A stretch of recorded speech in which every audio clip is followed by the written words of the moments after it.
I told no one. I felt really embarrassed. I felt ashamed. I felt confused. In that moment, in that time, my world stopped. 2 years to live. That's what Rebecca was told when she was diagnosed with AIDS in 1987. At the time, she was in the middle of transitioning and preparing for her gender-affirming surgery. When you're told that you've got AIDS at the time, before that, it's almost like you're not really aware of it. Then all of a sudden, it's all you're aware of. I went through a stage where I really feel I was numb, because we would all meet and go out clubbing and all that in London. And then if somebody didn't show up, we'd say they died.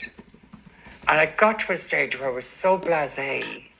Louise is a mum of 3. Before her diagnosis, she was recently divorced and surging forward in her career and at home. I remember walking into that room quite flippant. I remember feeling I'm going to tick a box.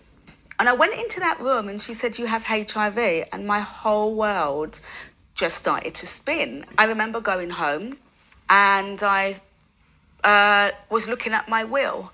I had 3 children and I thought I was going to die. There is now a danger that has become a threat to us all. And in the 1980s, for most people with HIV, death from AIDS-related illnesses was inevitable. I remember seeing that advert and feeling, I'm so glad that that won't happen to me. Because that I felt when I saw that advert at the time, it wasn't aimed at me. And I'm listening to it again and I'm hearing they say men and women. Yeah. But I don't remember it at that time. I don't remember them saying women. I just heard the men element. That was still being shown when I was diagnosed.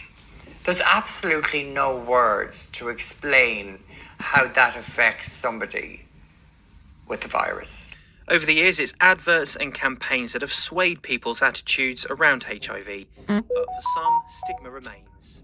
I did tell a few friends, and it came back on me. And then I remember even telling a few of my trans sisters, and then being referred to as the AIDS-ridden bitch.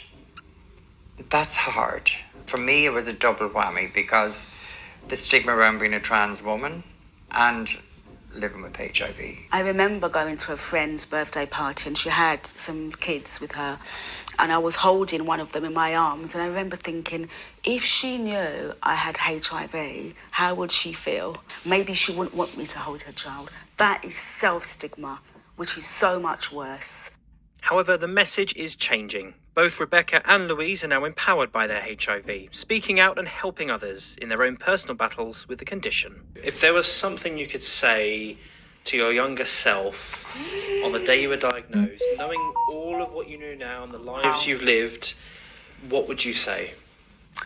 Oh, wow. I would say you are an amazing woman. You are loved. You are lovable. I think for me, I'd probably tell my younger self, it'll all be okay. You'll get through this. You may not feel like it right now, but you'll get through it. Hold your head up and be strong.